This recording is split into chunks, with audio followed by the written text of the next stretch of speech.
So Summerween, as best I understand it, is a pseudo-holiday that originally came to us from the show Gravity Falls, which is a show I need to finish and sadly have not yet done. And while the name is pretty self-explanatory, essentially all it is taking the spookier elements of Halloween, like ghosts and skeletons and goblins and all that good stuff, and giving it a little bit of summertime flair. Kinda like this ambient video that I have playing in the background, which shows things like ghosts and skeletons just kind of hanging out poolside, and just taking a little bit of chill time before the really spooky season kicks off. And conceptually, I just think it's really cool to see things like cartoon ghosts and skeletons just kind of hanging out poolside, or seeing pumpkin jack-o'-lanterns swapped in for watermelon jack-o'-lanterns, or just, anything else that takes what would traditionally be like spooky Halloween stuff and gives it kind of a summertime flair. And while I definitely appreciate the premise, it does weird me out a little bit. The major department stores are kind of pushing Summerween on people by putting out spooky stuff way earlier than they normally would for October. But hey, as somebody who's a fan of all things horror, I'm definitely not complaining. And in fact, that's what today's video is all about. After getting into that Summerween spirit a lot myself lately by just taking bike rides and listening to way too much of the Silent Hill soundtracks, I thought, you know what, I bet it would be fun to go ahead and make a video about games that would be great to play on the deck specifically for Summerween.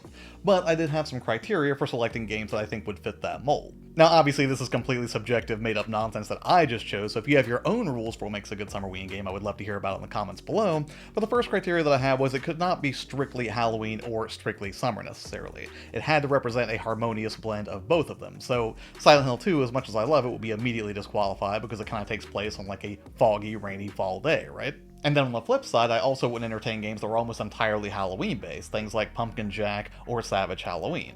Both of which are wonderful games, but they are both almost entirely focused on Halloween with nothing summery to really speak of.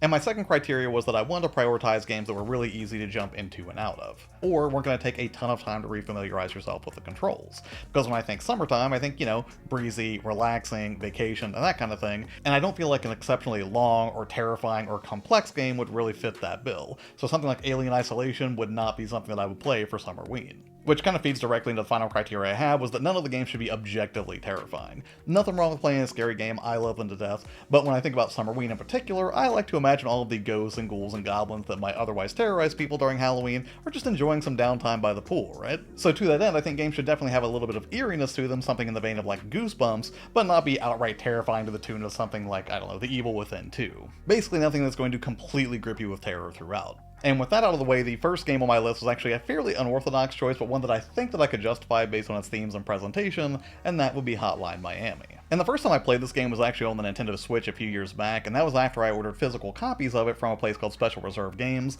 I don't think they're in operation any longer, but what was interesting is I actually ordered a copy of the Switch version, and weirdly enough, they actually sent me copies of the PlayStation 4 version, so I had to actually email their support, then they got back to me, and then they sent another package that had the Switch version in it. So I actually have two copies of both Hotline Miami and Hotline Miami 2.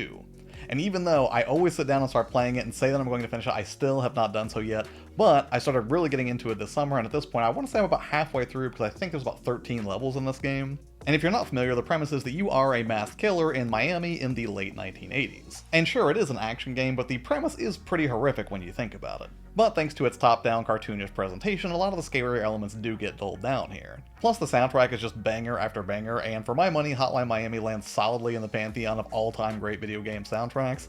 And it is just so much fun to engage in this sort of wanton violence, while the soundtrack flips between hazy synthwave melodies and pulse-pounding EDM tracks are just impossible not to bob your head to.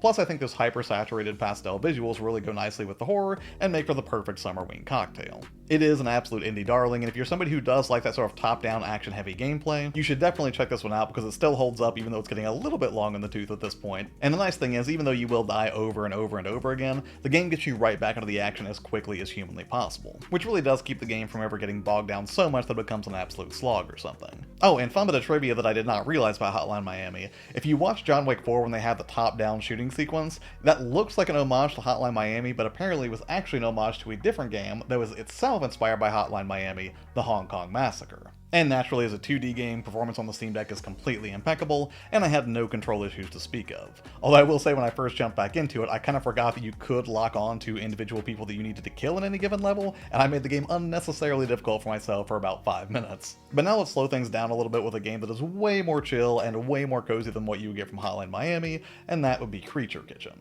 And I first played this game when it dropped back in February of this year, and I fell in love with this game pretty much immediately. And it's hard not to think about games like Stardew Valley or Minecraft, or at least the cooking sections of those, or something like Breath of the Wild maybe. But anyways, it is one of the newer additions to my library, and I absolutely love this game because it is kind of creepy, cozy core personified. And I will admit that I'm stretching the summer vibe just a little bit here, considering it is a game that rains the entire time in the middle of the night, but crucially, it does take place at a cabin, and a lot of the best summertime horror movies revolve around a cabin in the woods. And that includes a lot of summer horror greats like Evil Dead, Cabin in the Woods, Cabin Fever, Friday the 13th obviously, and I don't think I could take anyone seriously who does not include Tucker and Dale vs. Evil on that list because that movie is tremendous. And what Creature Kitchen lacks in raw summertime aesthetics, it more than makes up for by offering a moderately unsettling blend of cooking, lightweight exploration, and environmental storytelling. Essentially, you'll be wandering around, well, a cabin in the woods, and learning how to make different types of dishes for the different types of creatures you'll encounter, from buddies who are as innocuous as dogs and raccoons,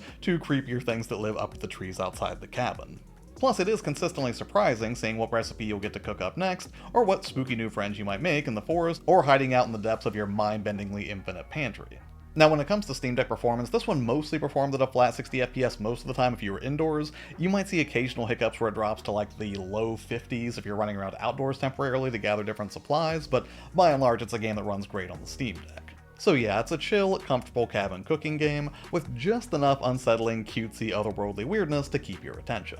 But if you're looking for a more beachy aesthetic and one that definitely has some otherworldly weirdness, you should definitely check out the next game on this list, which despite being a sequel, you do not have to have played the original game to appreciate it, and that would be Oxenfree II: Lost Signals. And even though I said you don't have to play the original to appreciate this one, I would definitely recommend you at least consider checking it out because it was a really good time as well. And I first played this game when I picked up a physical copy back in, I want to say 2016 from Limited Run Games. It's a very Stranger Things-esque sort of 2.5D walking simulator, but the performances were great and the story ended in such a way that it really did give me chills, and even revisiting it to work on the outline for this video left me a little bit uneasy. But for whatever reason, even though I really enjoyed the original when I played it, I picked up the sequel back in 2023 when it came out, and even though I was really pumped to dive into it, for whatever reason it just got shuffled to the backlog and I never got a chance to play it until I started to work on this video. And I have to say I had an absolute blast reconnecting with the world of Oxenfree. It kicks off not on Edwards Island this time like the original, but rather in the coastal town of Kamina, where you play as Riley, a 30-something adult returning to her hometown for a job that takes place about 6 years after the original.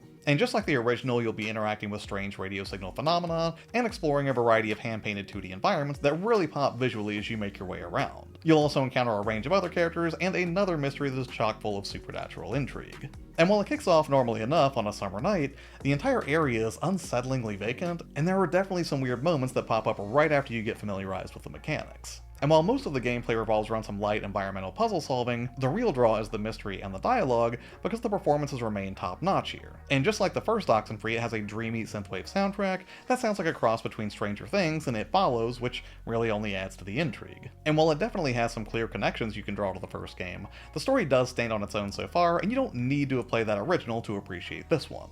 And while I won't spoil too much, I will say that one of the very cool things that the developers did here was to patch the original game such that some of the elements from Oxenfree II start appearing in mysterious ways in the first one, which might be one of the coolest instances of post-launch patching that I've ever seen. Not true DLC, mind you, just a patch that allowed a very cool thing to come from the narrative of the game's sequel into the original.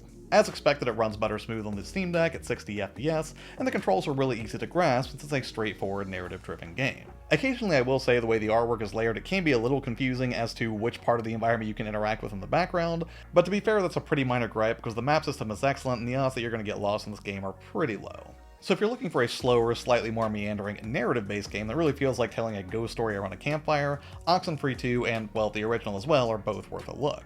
And speaking of Summerween games that run flawlessly on the Steam Deck, I have to admit this next one is a bit of a cheat because technically it is a game that I emulated because I had this game for the Super Nintendo on a physical cartridge, but to be fair, this game also is available natively on Steam after getting re-released I think 2 years ago at this point, but that would be Zombies Ate My Neighbors. And full disclosure, even though this seems like the kind of game that I would have grown up with as an aging millennial, I never actually played this game on the Super Nintendo back in the day. And part of that is probably because it was the early to mid 90s when I definitely didn't have a job at that point because I would have been too young, so whenever I did have the opportunity to get games for like Christmas or a birthday or something, I definitely would have prioritized games like Super Mario World or F-Zero or Castlevania. Definitely more than I would have entertained like rolling the dice on a relatively unknown title.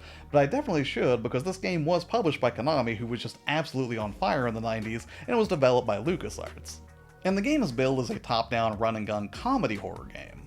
within which you'll navigate maze-like levels as Zeke or Julie, fighting off B-movie monstrosities like zombies, Chucky doll knockoffs, or murdering madmen to rescue helpless neighbors, while dealing with a never-ending stream of ghoulish threats, and ultimately make it to the end of each of its 55 levels. And what really stood out to me about this game more than anything when I first got the chance to check it out a few years back was the art direction. Not just for the levels directly, but also the title screen, the box art, the models for Zeke and Julie. It all smacks of 50s sci-fi horror, or that weird trope that seemed to plague most of the early 90s marketing efforts. And what I mean is, marketing efforts or commercials aimed at kids in the 90s sort of all revolved around this same trope, and that was like these hyper-exaggerated characters of adults as lame and out of touch, and kids as being totally rad. This was especially prevalent in like bubble tape commercials, which did this a lot. And another example of this kind of style that I distinctly remember from watching Nickelodeon when I was a kid in the 90s was actually from a Canadian sketch comedy show called You Can't Do That on Television. But anyways, the entire vibe is just perfectly summertime with people swimming in pools, grilling out, jumping on trampolines, and yeah, it's just a weirdly bright vibe for a horror game, but hey, that's probably why they build it as a comedy horror game. And apparently the game got a sequel as well called Ghoul Patrol, which I had no idea it ever got a sequel. I barely knew the game originally, but they were both published as a double pack by Limited Run a few years ago. Again, that's sort of a cheat pick. I had no problems running this on the Steam Deck whatsoever because it is not taxing in the slightest to play SNES games. But again, this game is also available on Steam as part of a bundle digitally that also includes Ghoul Patrol. And some other reviews make it look a little bit dicey, but to its credit, it also does have some bonus features and quality of life improvements like save states. So yeah, again, a bit of a cheat here, but you can pick it up for Steam if you'd like, and I've linked it down below along with the rest of the games on this list. Speaking of which, I only did 4 this time because my 5th choice actually did not save my progress, which really killed me, and that game would have been Camp Sunshine. And I featured this game back in 2023 in a Summertime Horror Games for Deck video before Summerween was a thing apparently, or at least a thing that I knew about. And it is a top-down 16-bit gore fest that takes place also at a summer camp. The mascot Sunshine Bear is hunting you down, making you stay on the move, and there's lots of stealth and puzzle gameplay with some limited offensive abilities to keep your pursuer at bay, and I really did enjoy what I played of it. The only reason I didn't give it a full spot here on this list is because, sadly, I did not realize this game did not support cloud saves, and all the progress I made on that game had been totally lost because I've wiped my Steam Deck at least twice since I made that video, so yeah, still worth checking out. I just didn't go capture a bunch of new footage for this particular video. And the other bonus game that I wanted to mention here was Neon White. It is a fast, card-based FPS which has a similar hop-in and hop-out style of play as like Hotline Miami does. It has style for days, and it is definitely an interesting story. Essentially, you're a temporarily free demon of sorts who's locked in a competition with other neons to purge heaven of its demons in a contest, and if you win, you get a mechanical halo that will grant you a pass into heaven for a year. Definitely out there. And I do love the aesthetic of this game because it clearly harkens back to that late 90s, early 2000s cybercore look, where there was a lot of void space and high gloss surfaces, kind of like Dreamcast era stuff, where for a brief window almost every game had like a blue sky beach resort sort of look. And the only reason I didn't give this a full spot in my lineup is because, even though it does have a lot of the summertime elements down, I feel like it didn't quite have enough of the spooky side down for Halloween. It just didn't feel like it quite fit, but honestly, it's such a pretty game and it plays so incredibly well on the Steam Deck that I at least wanted to give it a quick mention. So there you have it, those are 5 different games that I think kind of meet the random Summerween criteria that I decided for myself. I definitely had fun putting this video together because I am such a seasonal gamer who likes playing certain games at certain times of the year, but hey, what about you? Are you somebody who enjoys Summerween as a concept, and if so, what games do you think would make your list for Summerween games to play on the Steam Deck? Let me know in the comments below. And coming up on the channel, I will be taking a look at some new hardware soon that I've been very anxious to get my hands on for about 6 weeks now, and then I'll also be doing some emulation tutorials as well, so stay tuned for that. And as always, thank you so much for taking the time out of your day to watch videos here, especially because you allow me to make weird off-the-wall videos like this that don't necessarily fit into a perfect format, so yeah, I just really appreciate it. Have a tremendous day, and I will see you on the next one. Bye.